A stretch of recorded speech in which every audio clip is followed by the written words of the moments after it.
The Badger's Melancholy Medley in Maple Grove, a story about unconditional love. I don't know if my friend will ever forgive me. I've made a terrible mistake and I just don't know. I didn't mean to, of course. How was I supposed to know that the bridge across the lake had fallen over? I was supposed to meet her an hour ago, but I'm still on the far side of the heath. She means so much to me. I hope she will understand.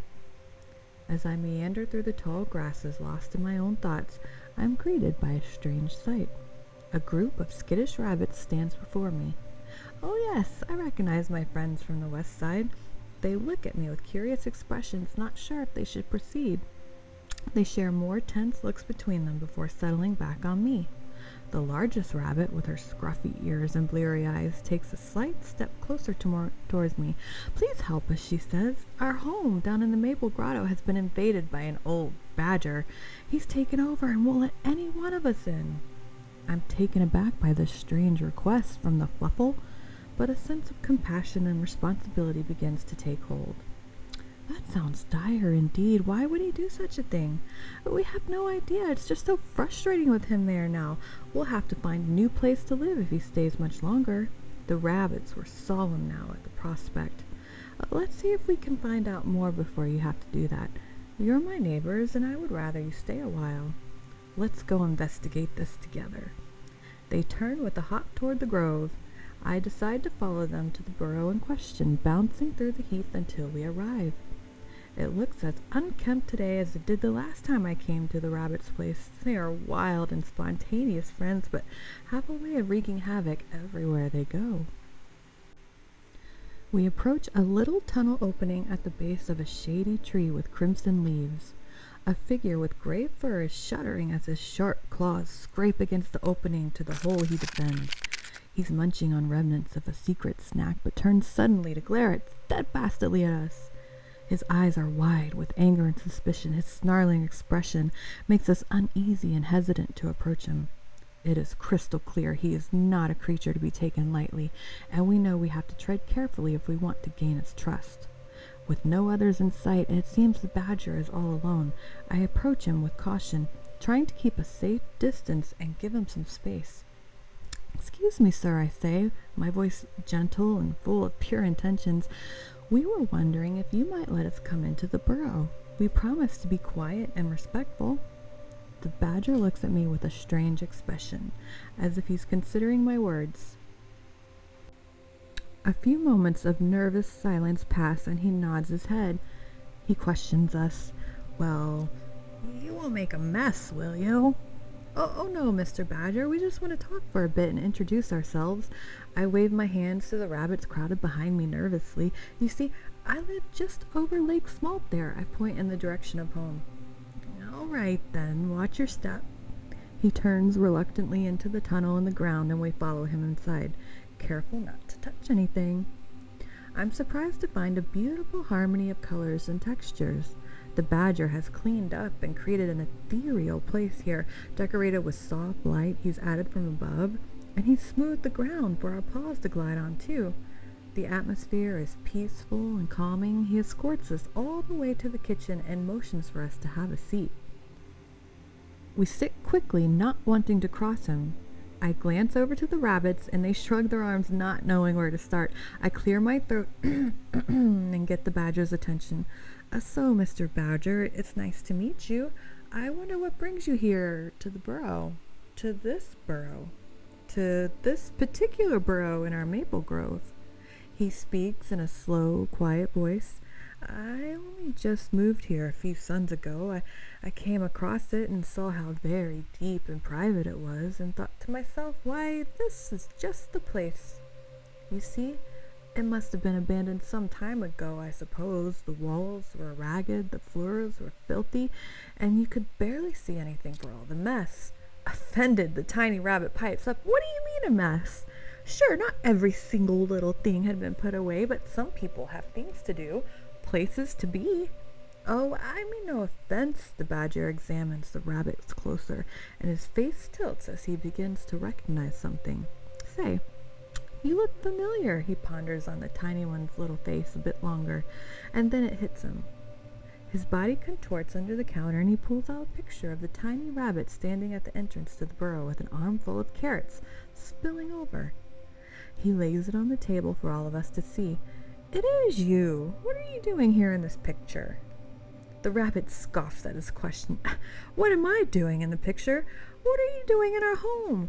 She points her finger to the floor with furrowed brows, ready to burst into tears. The badger's reflexes take over, and he pounces to the back of the room, but stops himself before he makes another move, only letting his eyes scan our faces. The room, now heavy with tension, starts to feel smaller than it was before. Maybe we shouldn't be here.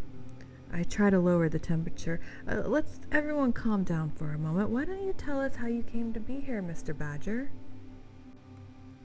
The badger relaxes a bit, seeing that we haven't tried to make him leave. He saunters to the far side of the room and thinks a bit longer before pulling out a wooden stick with holes running down one side of it. He begins to play the high-pitched stick with his long fingers.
The notes echo effortlessly from the walls he's made smooth. As I sit there, quite perplexed, the badger raises his instrument to his lips and begins to play a soft, low note. The ones that follow are slow and haunting, filled with a deep sense of longing and sadness. The notes echo through the tunnels and reverberate through my entire body. The slow vibration of each note rattles my bones. The melancholy Medley is so sad that tears prick at the corner of my eyes. He weeps and wails with his musical stick. The weight of his sadness presses down on me, dragging me deeper and deeper into the music that fills the air. The slow, mournful notes seep into every corner of the neatened space, carrying with them a deep sense of sadness that weighed heavily on my heart. I close my eyes and let the music wrap even more tightly around me. The badger's playing is masterful. His fingers move nimbly over the holes of the stick and creates a melody that's beautiful and heartbreaking. I feel the pain and loneliness that he has surely experienced over the years as if it were my own. The music tugged at something deep inside me, stirring up emotions I had long buried. All of the badger's grief and heartache pours out like a river of sadness flowing through the tunnels. The sound is raw and emotional, twisting and turning like a vine, wrapping around my heart and squeezing it tight. A deep sense of empathy washes over me like a heavy fog. It was clear to me that what the badger needs more than anything else today is love. He needs someone to understand him, to see him for who he truly is, and to accept him without judgment. As I sit there, surrounded by the cool, earthy walls of the underground tunnels, the mournful notes of the badger's melody drift closer toward me. The rabbits are lost in the sound, watching the notes drifting through us. It's a haunting sound that resonates deep within all of us. But just as the emotion threatens to overwhelm me, the badger catches a glimpse of us in the corner of his eye. He had forgotten we were there, lost in his sadness. His demeanor softens as he sees the toll his melody has taken on us, and his eyes drift away again. Something begins to shift in him. He plays again, but faster and happier this time. A sense of hope and resilience starts to weave its way through his phrase, as if he's determined to overcome the sorrow and find a new tone.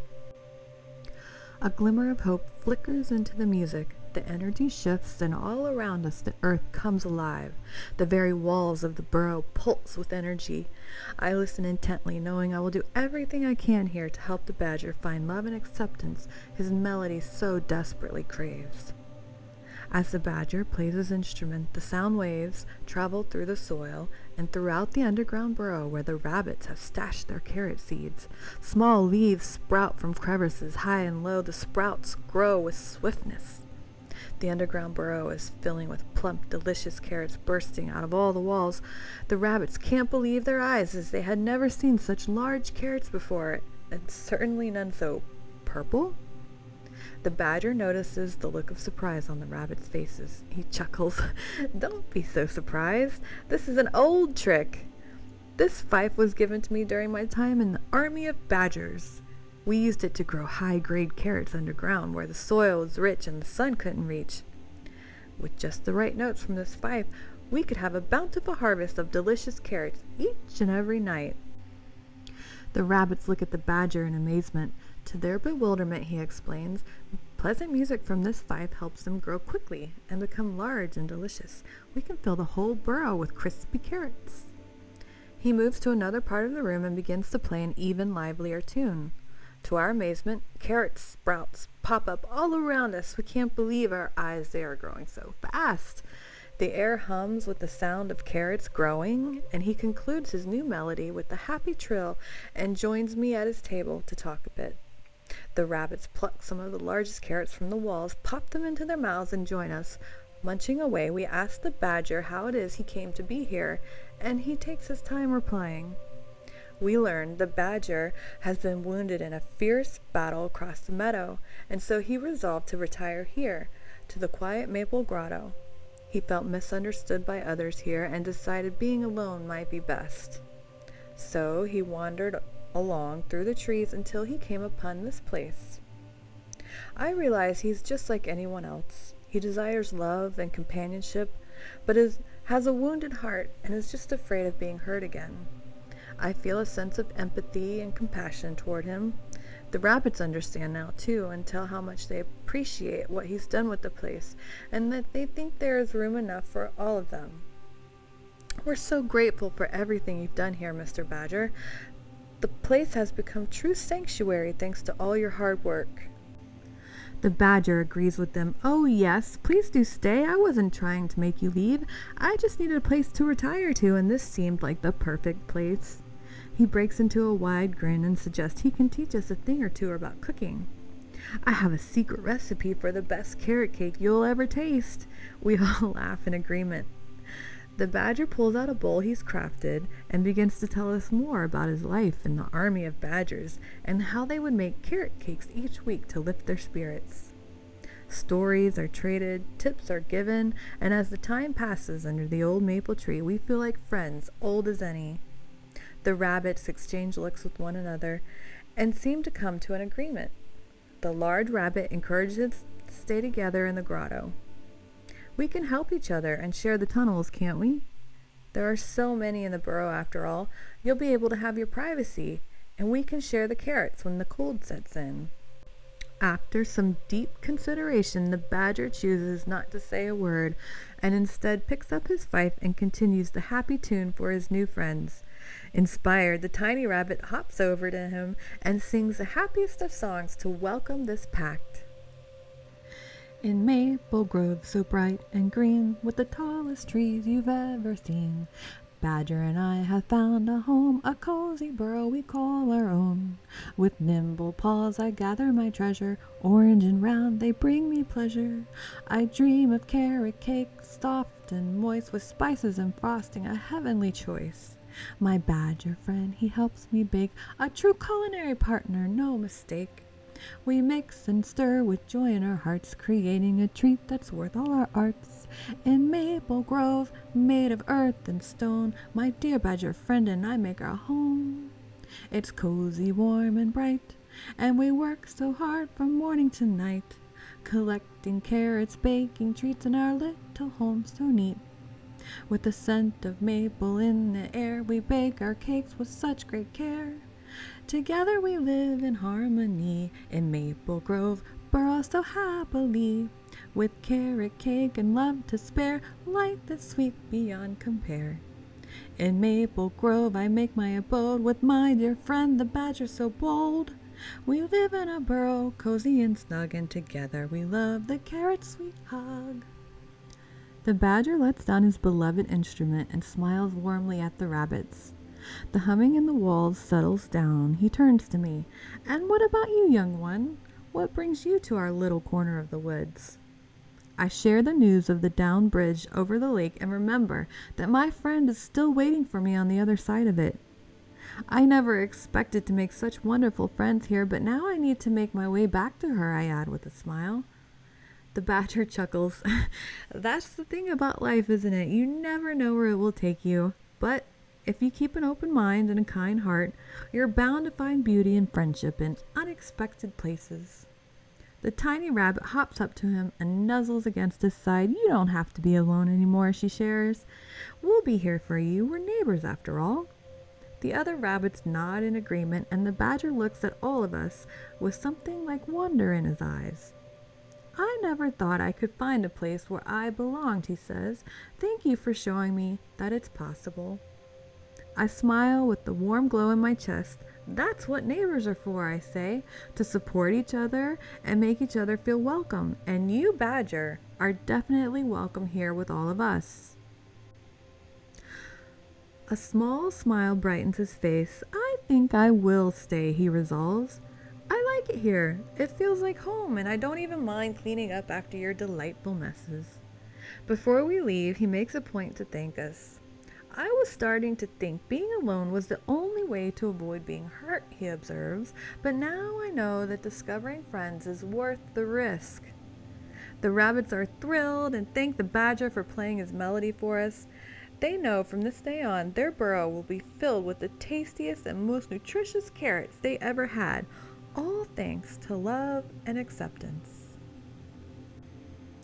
As the golden hour begins to loom, I realize that it's time for me to leave the grotto and return to my friend across the lake. We say our short goodbyes, and the badger gives me a handful of fresh carrots to take with me. The rabbits hop along to the lower levels of the burrow, and I know they're happy too. A wounded heart has been healed a bit, and in doing so, all of Maple Grove will be happier. As I walk back through the heath and finally round the lake, I can't help but feel a sense of kinship with the badger. We all have our own struggles and battles to fight. Sometimes it can be easy to feel alone and misunderstood, but by listening to each other's histories and showing empathy and understanding, we can create connections and build bridges to our heart. Even in the darkest moments, there is always the possibility of finding a new melody, a new song to guide us. As I continue my walk, my thoughts return to my friend and my mistake.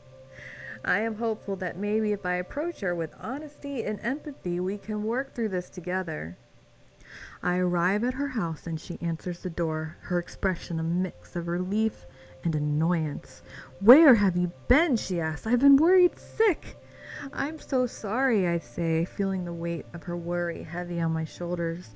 "I didn't realize the bridge was out and I ended up helping some of our neighbors with their home, but that's not an excuse for making you wait. I know how much your time means to you, and I feel terrible for wasting it."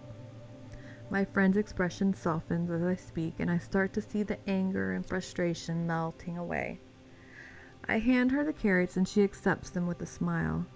"I appreciate the apology," she says, "but I was more worried about you than anything else. I'm just glad you're okay." I feel the surge of relief wash over me. Maybe our friendship is stronger than I thought. "Thank you for understanding," I say, feeling a sense of hope that things will be okay between us. I look out over Lake Smalt toward the Maple Grotto, and a deep sense of gratitude for my new soldier friend warms my heart. I know that no matter what challenges lay ahead, we can face them with a sense of courage and resilience, just like the old badger with his new melody. Unconditional love can be extended to anyone, even those who may seem strange, or hard to make sense of, or even surly on the surface. By taking the time to understand their story, I can create a more compassionate and welcoming world for my neighbors, a place where we all love to be. And so that, my dear friends, ends the story of the Badger's Melancholy Medley in Maple Grove, a chrysanthemum story written and illustrated by me, Autumn Rennie.